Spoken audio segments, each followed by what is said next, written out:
بسم اللہ الرحمن الرحیم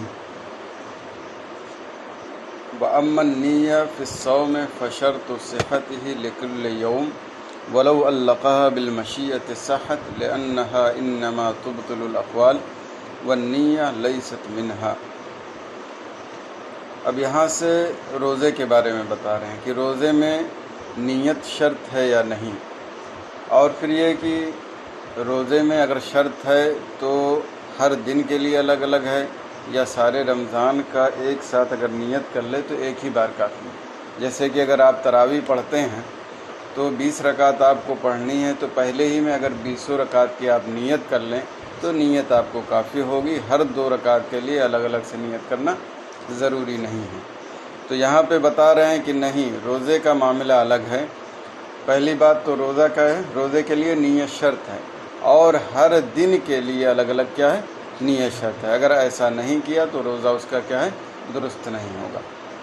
اب رہی بات یہ کہ اگر کوئی شخص مشیت کے ساتھ اس کو معلق کر دے، یعنی اپنے دل میں نیت کرے کہ انشاءاللہ میں روزہ، یعنی زبان سے اس نے نہیں کہا، کیا ہے، صرف اپنے دل میں اس نے ارادہ کیا کہ انشاءاللہ میں کل روزہ رکھوں گا، تو کہہ رہے ہیں یہ انشاءاللہ کی وجہ سے یہ نیت درست ہوگی کہ نہیں، کیونکہ یہ تو اللہ کی مشیت پر موقوف کرنا ہے اور معلق کرنا ہے، تو یہاں پر پورے طور سے نیت نہیں پائے گی۔ تو کہہ رہے ہیں کہ چونکہ نیت جو استثناء جو ہوتا ہے وہ نیت کو باطل نہیں کرتا ہے، بلکہ کیا ہے، اقوال کو باطل کرتا ہے۔ مثال کے طور پر اس نے کہا نویت ان اصوم للہ غدا من فرض رمضان، یعنی اپنے زبان سے کہا انشاءاللہ پھر لگایا، تو ایسی صورت میں کیا ہے، اس کا روزہ درست نہیں ہوگا۔ لیکن اگر صرف نیت کے ذریعے اس نے استثناء کیا، صرف دل میں یا دماغ میں اس نے رکھا، تو ایسی صورت میں استثناء کا روزے پر کوئی اثر نہیں ہوگا، بلکہ روزہ درست ہوگا۔ لیکن بعض علماء نے یہاں پہ یہ کہا کہ انشاءاللہ جو لگایا جاتا ہے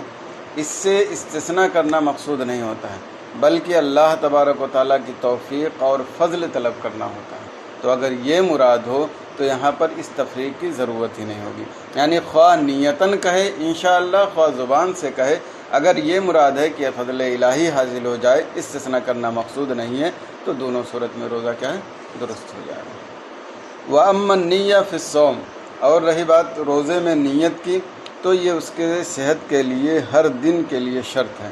وَلَوْ عَلَّقَهَا بِالْمَشِيَّةِ صَحَّتْ، اور اگر اس کو معلق کیا مشیت پر تو بھی درست ہے۔ لِأَنَّهَا إِنَّمَا تُبْطِلُ الْأَقْوَالِ، کیونکہ یہ تعلیق جو ہے یہ کیا ہے، اقوال کو باطل کرتی ہے اور نیت اس میں سے نہیں ہے، لہذا کیا ہے، نیت کی بنیاد پر باطل نہیں ہوگا۔ والفرض والسنہ والنفل فی اصلها سواء، اور فرض اور سنت اور نفل اپنے اصل کے اعتبار سے حکم میں برابر ہیں، یعنی خواہ فرض ہو یا نفل ہو یا سنت ہو، بحیثیت نیت ان کے صحت کے لیے کوئی فرق نہیں ہے۔ ٹھیک ہے، فرض ہے تب بھی نیت ضروری ہے، سنت ہے تب بھی نیت ضروری ہے، نفل ہے تب بھی نیت ضروری ہے، بغیر نیت کے یہ درست نہیں ہوں گے۔ ہاں تعین میں فرق ہے، یعنی آپ 4 رکعت نفل کی نیت کریں گے یا فرض کی نیت کریں گے یا سنت کی نیت کریں گے، اس تعین کے اعتبار سے احکام میں اختلاف ہے، لیکن محض نیت صحت کے لیے اس بارے میں کوئی اختلاف نہیں ہے۔ فرض و سنت نفل سب کے سب کیا ہے، برابر ہیں۔ وَأَمَّا النِّيَّةُ فِي الْحَجِّ فَهِيَ شَرْطُ صِحَّتِهِ أَيْضًا فَرْضًا كَانَ أَوْ نَفْلًا وَالْعُمْرَةُ كَذَلِكَ وَلَا تَكُونُ إِلَّا سُنَّةً، اور حج میں نیت تو یہ اس کے صحت کی شرط ہے، فرض ہو یا نفل ہو، اور عمرہ بھی اسی طرح ہے، اور عمرہ یہ نہیں ہوگا مگر سنت ہی، یعنی سنت ہی ہوگا۔ تو حج میں بھی نیت کیا ہے، شرط ہے، بغیر نیت کے کیا ہے، حج درست نہیں ہوگا، خواہ فرض ہو یا نفل ہو۔ اور عمرہ میں بھی ایسے ہی ہے، یعنی عمرہ بھی آپ کریں گے تو اس کے لیے نیت ضروری ہے، بغیر نیت کے درست نہیں ہوگا۔ اور یہ عمرہ کیا ہے، سنت ہی واقع ہوگا، کیا ہے، سنت ہی واقع ہوگا۔ تو ایسا کیوں؟ حالانکہ ایسا بھی ہوتا ہے کبھی کبھی واجب ہوتا ہے، واجب ہوتا ہے کہ نہیں، مثال کے طور پر نذر مان لیں، تو کہہ رہے ہیں یہاں جو کہا گیا ہے کہ صرف سنت ہی ہوتا ہے، اس سے مراد یہ ہے کہ اللہ تبارک و تعالیٰ کی جانب سے یہ اس پر واجب یا فرض نہیں کیا گیا ہے۔ اللہ تعالیٰ کی جانب سے جو ہے وہ کیا حکم ہے، صرف سنت کا ہے، اب بندہ اپنے اعتبار سے کسی چیز کو لازم کر لے تو اس اعتبار سے واجب ہو جائے گا، ورنہ اپنے اصل کے اعتبار سے، اپنے حقیقت کے اعتبار سے وہ کیا ہے؟ سنت ہی ہے۔ والمنظور کالفرض، اور منظور بھی فرض کی طرح ہے، یعنی اگر کسی نے نظر مانی تو اس کے صحت کے لیے بھی کیا نیت شرط ہے، جس طرح کی فرض کے لیے نیت شرط ہے۔ وَلَوْ نَظَرَ حَجَّةَ الْإِسْلَامِ لَا تَلْزَمُهُ إِلَّا حَجَّةُ الْإِسْلَامِ كَمَا لَوْ نَظَرَ الْأُضْحِيَّةَ وَالْقَضَاءُ فِي الْكُلِّ كَالْأَدَاءِ مِنْ جِهَةِ أَصْلِ النِّيَّةِ۔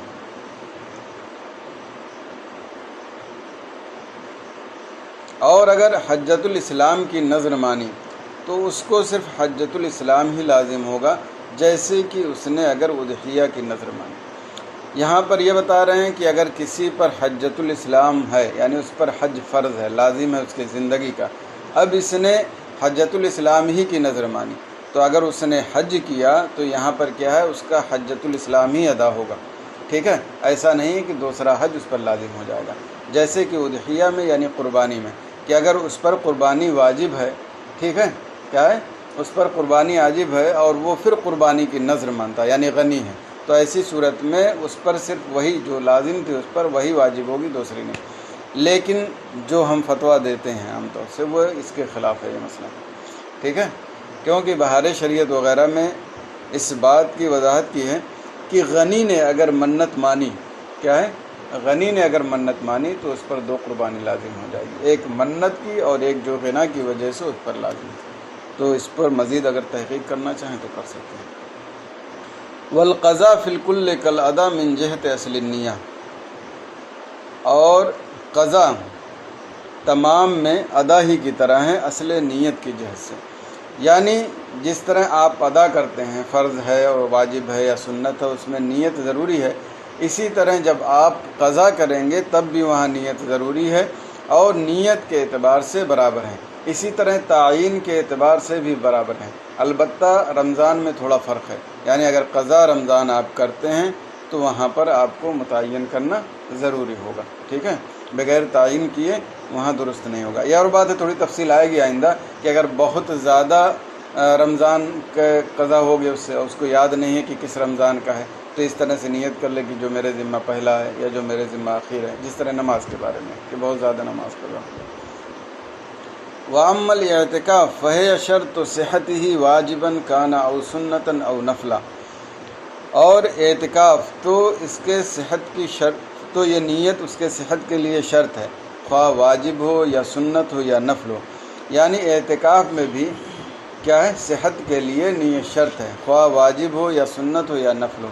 تو یہاں پہ بھی جو واجب ذکر کیا گیا ہے وہ بندے کی طرف سے واجب کرنے کا مسئلہ ہے، ورنہ حقیقت میں کیا ہے؟ اعتکاف یا تو سنت ہے یا تو نفل ہے، اللہ تبارک و تعالیٰ کی طرف سے بطور وجوب اس کا مطالبہ نہیں ہے۔ اگر بندے نے نظر مان لی ہے اعتکاف کی تو اس وقت واجب ہوگا، اسی اعتبار سے یہاں واجب کا ذکر ہے۔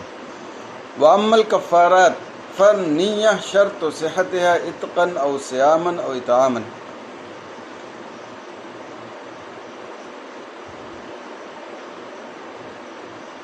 اور رہی بات کفارات کی تو نیت اس کے صحت کے لیے شرط ہے، خواہ آزاد کرنا ہو یا روزہ رکھنا ہو یا کھانا کھلانا ہو، یعنی ان ساری چیزوں میں کیا ہے؟ نیت ضروری ہے۔ البتہ اگر روزہ ہے یعنی روزہ کی صورت ہے تو نیت رات ہی میں کرنی ہوگی، ایسا نہیں ہوگا کہ آدمی بغیر کھائے پیے صبح ہو گئی اور ڈھلنے سے پہلے سورج سے پہلے نیت کر لیں، ٹھیک ہے؟ کفارات میں کیا ہے؟ نیت رات ہی میں کرنی ہوگی، تبھی وہ روزہ درست ہوگا ورنہ نہیں ہوگا۔ وَأَمَّا الضَّحَايَا فَلَا بُدَّ فِيهَا مِنَ النِّيَّةِ لَكِنْ عِنْدَ الشِّرَاءِ لَا عِنْدَ الذِّبْحِ وَتَفَرَّعَ عَلَيْهِ إِنَّهُ لَوْ اشْتَرَاهَا بِنِيَّةِ الْأُضْحِيَّةِ فَذَبَحَهَا غَيْرُهُ بِلَا إِذْنٍ فَإِنْ أَخَذَهَا مَذْبُوحَةً وَلَمْ يُزَمِّنْهُ أَجْزَأَتْهُ وَإِنْ زَمَّنَهُ لَا تُجْزِيهِ كَمَا فِي أُضْحِيَّةِ الذَّخِيرَةِ وَهَذَا إِذَا ذَبَحَ عَنْ نَفْسِهِ وَأَمَّا إِذَا ذَبَحَ عَنْ مَالِكِهَا فَلَا ضَمَانَ عَلَيْهِ، اور رہی قربانیاں تو اس میں بھی نیت کیا ہے؟ ضروری ہے، لیکن عند الشراء، لیکن کیا ہے؟ خریدنے کے وقت، نہ کہ ذبح کرنے کے وقت۔ اور اس پر یہ مسئلہ متفرع ہوتا ہے کہ اگر اس نے قربانی کی نیت سے جانور خریدا فذبحها غیرہ، تو غیر نے بغیر اس کی اجازت کے اس کو ذبح کر دیا،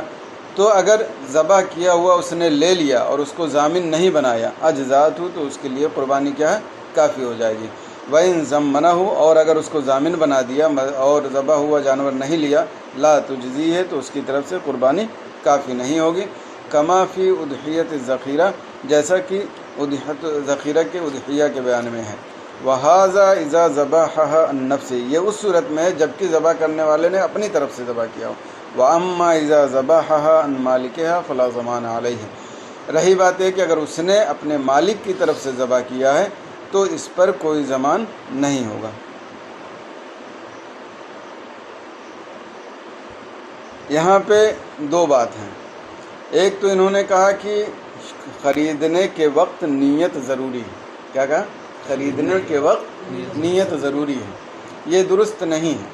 کیونکہ اگر کوئی شخص خریدنے کے وقت نیت نہ کرے، جانور اس نے خریدا ہے مثال کے طور پر قربانی کے دن، اور پھر اس نے بعد میں نیت کر لی ذبح کرنے کی اور قربانی کے لیے، تو ایسی صورت میں اس کی قربانی درست ہو جائے گی۔ اگر شرط اور ضروری ہوتا خریدنے کے وقت تو اس کی قربانی درست نہیں ہوتی۔ اسی طرح اس کے برعکس اگر کیا، اس کے برعکس کیا ہوگا؟ ہاں، خریدنے کے وقت نیت نہیں کی، نہیں اس کا برعکس یہ ہوگا کہ خریدنے کے وقت نیت کر لی لیکن ذبح کرنے کے وقت نیت نہ کی، تب بھی اس کی قربانی کیا ہے درست ہو جائے گی۔ تو اور جو ذخیرہ کے اضحیہ کے حوالے سے یہاں پہ ذکر ہے، تو یہاں پہ جو ذکر ہے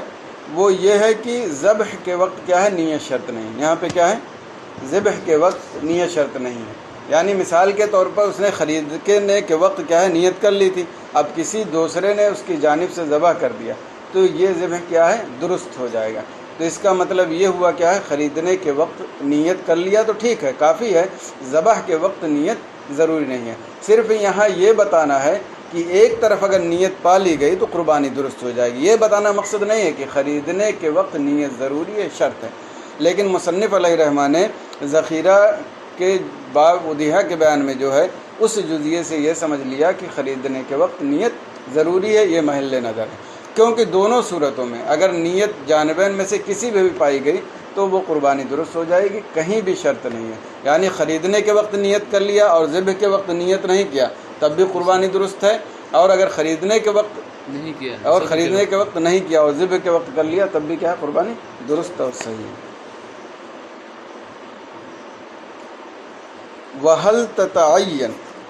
الْأُضْحِيَّةُ بِالنِّيَّةِ قَالُوا إِنْ كَانَ فَقِيرًا وَقَدِ اشْتَرَاهَا بِنِيَّتِهَا تَعَيَّنَتْ فَلَيْسَ لَهُ بَيْعُهَا وَإِنْ كَانَ غَنِيًّا لَمْ تَتَعَيَّنْ وَالصَّحِيحُ أَنَّهَا تَتَعَيَّنُ مُطْلَقًا فَيَتَصَدَّقُ بِهِ الْغَنِي بَعْدَ أَيَّامِهَا حَيَّةً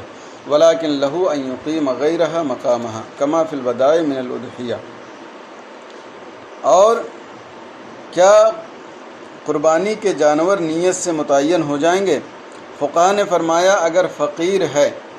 اور اس کو قربانی کی نیت سے خریدا تو یہ اس کے لیے متعین ہو جائے گا، تو اس کے لیے اس کا بیچنا جائز نہیں۔ وَإِنْ كَانَ غَنِيًّا لَمْ تَتَعَيَّنْ اور اگر غنی ہو تو متعین نہیں ہوگا۔ وَالصَّحِيحُ أَنَّهَا تَتَعَيَّنُ مطلقاً اور صحیح یہ ہے کہ مطلقاً متعین ہو جائے گا، یعنی خواہ غنی خریدے خواہ فقیر خریدے، امام نجیم علیہ رحمۃ و رضوان کے نزدیک کیا ہے وہ جانور متعین ہو جائے گا، نہ فقیر اسے بیچ سکتا ہے اور نہ ہی غنی اسے بیچ سکتا ہے۔ فَيَتَصَدَّقُ بِهِ الْغَنِي بَعْدَ أَيَّامِهَا حَيَّةً تو مالدار اس کو صدقہ کر دے گا قربانی کے دنوں کے بعد زندہ، یعنی اگر ایسا ہوا کہ قربانی کے دنوں میں ذبح نہیں کر سکا تو زندہ ہی اس کو صدقہ کر دینا ہے۔ وَلَكِنْ لَهُ أَنْ يُقِيمَ غَيْرَهَا مَقَامَهَا لیکن غنی کے لیے جائز ہے کہ جو قربانی کے لیے خریدا ہے اس کے علاوہ کو اس کے قائم مقام کر دے، جیسا کہ البدائع کے اضحیہ کے بیان میں ہے۔ تو یہاں بظاہر تضاد ہے، پہلے کیا صحیح ہے کہ مطلقاً متعین ہو جائے گا، تو جب غنی کے لیے بھی متعین ہو جائے گا تو غیر کو اس کے قائم مقام کیسے کر سکتا ہے؟ تو علامہ حمید علیہ رحمۃ و رضوان فرماتے ہیں کہ ہو سکتا مراد یہ ہو کہ اگر ہلاک ہو جائے تو ایسی صورت میں دوسرے کو قائم مقام کر سکتا ہے، لیکن پھر ظاہری عبارت سے اعتراض ہوتا ہے کہ اگر ہلاک ہو گیا غنی کا جانور جو قربانی کے لیے لیا تھا ہلاک ہو گیا تو یہاں پہ لہو استعمال کیا، لہو کا مطلب کیا ہوتا ہے کہ کر لیا تب بھی بہتر ہے، نہیں کیا تب بھی بہتر ہے، تو کہہ رہے ہیں ہو سکتا ہے یہاں لہو علیہ کے معنی میں ہے، کیا ہے علیہ کے معنی میں ہے، جیسے کہ وَإِنْ أَسَأْتُمْ فَلَهَا تو یہاں پہ کیا ہے وَإِنْ أَسَأْتُمْ فَعَلَيْهَا، تو یہاں پہ علیہ کے معنی میں ہے، تو اس سے عبارت درست ہو جائے گی، کیونکہ غنی آدمی اگر کوئی جانور خریدتا ہے اور اس کا جانور ہلاک ہو جائے اور ابھی بھی وہ مالک نصاب ہے تو اس پر لازم ہے کہ دوسرا جانور خرید کر کے قربانی کرے۔ اور ایک بات اور، جو ہم فتویٰ دیتے ہیں یہاں پہ تھوڑا اختلاف ہے، یا بہار شریعت وغیرہ کے اعتبار سے جو ہم عمل کرتے ہیں یہاں پر کیا ہے اس کے برخلاف ہے۔ یہاں پہ کیا کہا کہ غنی یا فقیر دونوں میں سے جو بھی نیت کر کے خریدے وہ متعین ہو جائے گا، لیکن بہار شریعت کے اعتبار سے یہ ہے کہ اگر فقیر نیت قربانی سے خریدتا ہے تو وہ متعین ہوگا، لیکن اگر غنی خریدتا ہے تو متعین نہیں ہوگا، تو اس میں بھی مزید تحقیق کی جا سکتی ہے۔ قالوا والہدایا کالضحایا، اور ہدی جو بھیجے جاتے ہیں یا لے کر جاتے ہیں لوگ کس موقع پر، حج کے موقع پر، تو یہ بھی ضحایا ہی کی طرح ہیں، یعنی قربانیوں کے جو احکام ہیں وہی ہدی کے بھی احکام ہیں۔ وَأَمَّا الْعِتْقُ فَعِنْدَنَا لَيْسَ بِعِبَادَةٍ وَضْعًا بِدَلِيلِ صِحَّتِهِ مِنَ الْكَافِرِ وَلَا عِبَادَةَ لَهُ فَإِنْ نَوَى وَجْهَ اللَّهِ تَعَالَى كَانَ عِبَادَةً مُثَابًا عَلَيْهَا وَإِنْ أَعْتَقَ بِلَا نِيَّةٍ صَحَّ وَلَا ثَوَابَ لَهُ۔ اور رہی بات آزاد کرنا، غلام کو آزاد کرنا، تو ہمارے نزدیک اپنے اصل اور وضع کے اعتبار سے عبادت نہیں ہے۔ اس پر دلیل یہ ہے کہ یہ کافر کی جانب سے درست ہے اور وہ عبادت کا اہل نہیں ہے، ٹھیک ہے۔ اگر کیا بولتے ہیں، اگر یہ عبادت ہوتی تو کافر کی جانب سے کیا ہے یہ درست ہی نہیں ہوتا۔ فَإِنْ نَوَى وَجْهَ اللَّهِ تَعَالَى كَانَ عِبَادَةً مُثَابًا عَلَيْهَا، تو اگر اس نے اللہ تبارک و تعالیٰ کی رضا چاہی یا اس کی نیت کی تو یہ عبادت ہوگی اور اس پر ثواب ملے گا۔ یہاں پر جو یہ بتایا کہ اصل وضع کے اعتبار سے آزاد کرنا یہ عبادت نہیں ہے، تو بلکہ قربت ہے، اور عبادت اور قربت میں کیا فرق ہے؟ عبادت کے لیے نیت بھی ضروری ہے اور اللہ تبارک و تعالیٰ کی کیا ہے معرفت بھی ضروری ہے، لیکن قربت میں کیا ہے نیت ضروری نہیں ہے، صرف اللہ تبارک و تعالیٰ کی معرفت ہی کافی ہے، ٹھیک ہے۔ تو اس اعتبار سے یہ صرف قربت ہے، یہاں پر نیت ضروری نہیں ہے، بغیر نیت کے بھی کیا ہے یہ درست ہو جائے گا۔ جیسے کہ کافر اگر غلام آزاد کرتا ہے وہ نیت کیا کرے گا، اس کو ثواب ملنا ہی نہیں ہے، تو صرف معبود کی معرفت کے بیس پہ وہ اگر آزاد کرتا ہے اللہ تعالیٰ کے لیے تو ایسی صورت میں کیا ہے وہ آزاد ہو جائے گا۔ تو اس اعتبار سے اپنے اصل وضع کے اعتبار سے یہ عبادت نہیں ہے، کیونکہ کافر کی جانب سے یہ درست ہے، تو یہ کیا ہوا کہ قربت ہے، عبادت نہیں ہے، ٹھیک ہے۔ اور یہاں پہ جو یہ کہا کہ اللہ تبارک و تعالیٰ کی رضا کی نیت کرے، تو اس سے بظاہر سمجھ میں آتا ہے کہ یہ کافر نیت کرے، تو کافر تو اللہ تعالیٰ کی رضا کیا چاہ سکتا ہے، کیونکہ اس کو ثواب تو ملنا نہیں۔ تو یہاں مراد ہے مسلم، یعنی مسلم اگر اللہ تبارک و تعالیٰ کی رضا کے لیے غلام آزاد کرتا ہے تو اس کو ثواب ملے گا، اور اگر نیت نہیں کرتا ہے ایسے ہی آزاد کر دیا تو آزاد ہو جائے گا اور اس کو ثواب نہیں ملے گا۔ وَإِنْ أَعْتَقَ بِلَا نِيَّةٍ صَحَّ وَلَا ثَوَابَ لَهُ، اور اگر آزاد کر دیا اور نیت نہیں کی تو یہ صحیح ہے اور اس کو ثواب نہیں ملے گا۔ ان کان صریحا وَأَمَّا الْكِنَایَاتُ فَلَا بُدَّ لَهُ مِنَ النِّیَّةِ، یہ جو کہا کہ آزاد کر دے اور وہ کیا بولتے ہیں درست ہو جائے گا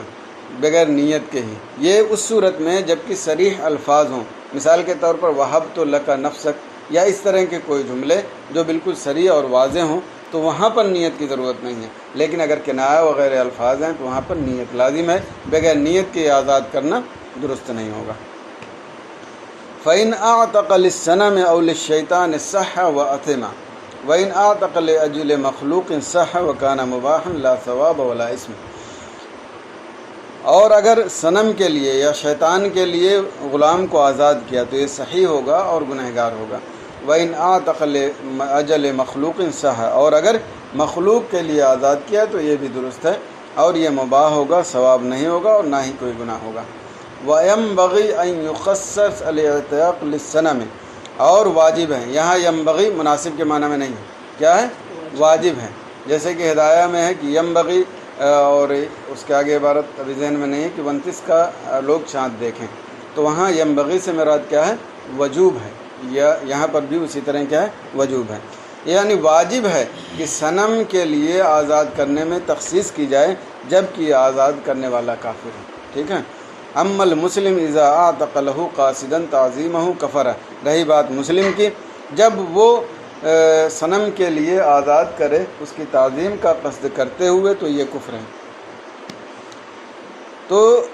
یہاں پر یہ کہا کہ جو صنم کے لیے آزاد کرنے کے لیے کہا گیا ہے یہ غیر مسلم کے ساتھ خاص کیا جائے، کیونکہ وہ آزاد کرے گا تو اس کے گناہ میں مزید اضافہ ہوگا، لیکن اگر کوئی مسلم ایسا کرتا ہے اور تعظیم کی نیت کر لے گا تو یہ صرف گنہگار نہیں ہوگا بلکہ اسلام سے خارج ہو جائے گا۔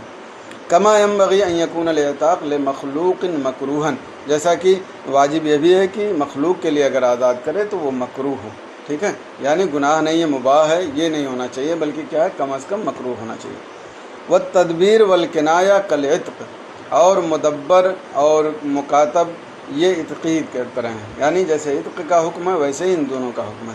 واما الجہاد فمن اعظم العبادات فلا بد له من خلوص النیہ، اور رہے جہاد تو یہ بہت بڑی عبادات میں سے ہے، اس کے لیے کیا ہے، خالص نیت کی ضرورت ہے۔ یہاں پہ خالص نیت کی قید لگائی، اسے سمجھ میں آتا ہے کہ اس کے صحیح ہونے کے لیے بھی کیا ہے، خالص نیت کی شرط ہے، ایسا نہیں ہے، بلکہ اگر ریا کے طور پر کوئی معاملہ ہوا تب بھی وہ درست ہو جائے گا، البتہ اگر ثواب چاہیے تو خلوص نیت کی ضرورت ہے، صحت کے لیے کیا ہے، خلوص نیت کی ضرورت نہیں ہے۔ وَأَمَّا الْوَصِيَّةُ فَقَ الْعِتْقُ، اور رہی بات وصیت تو یہ عتق کی طرح ہیں، ان قصد التقرب فلہ الثواب، اگر تقرب کی نیت کی تو اس کے لیے ثواب ہے، وَإِلَّا فَهِيَ صَحِيَّةٌ فقط، ورنہ یہ بھی کیا ہے، صحیح ہے فقط، یعنی وصیت کے لیے بھی کیا ہے، صحت کے لیے نیت شرط نہیں ہے، اگر نیت کرے گا تو ثواب پائے گا اور نیت صالح نہیں ہے تو ثواب نہیں ملے گا۔ وَأَمَّا الْوَقْفُ فَلَيْسَ بِعِبَادَةٍ وَضْعًا بِدَلِيلِ الصِّحَةِ مِنَ الْكَافِرِ، اور وقف تو یہ عبادت نہیں اپنے اصل کے اعتبار سے، کیونکہ یہ کافر کی جانب سے صحیح ہے، جیسا کہ اس کی گفتگو گزری۔ فَإِنَّ نَوَى الْقُرْبَ فَلَهُ الثَّوَابُ وَإِلَّا فَلَا، تو اگر اس نے قربت کی نیت کی، عبادت کی نیت کی تو اس کے لیے ثواب ہے ورنہ ثواب نہیں۔ بس یہیں پر گفتگو ختم کرتے ہیں، انشاءاللہ آئندہ پھر پاک پڑھیں گے۔ السلام علیکم ورحمۃ اللہ۔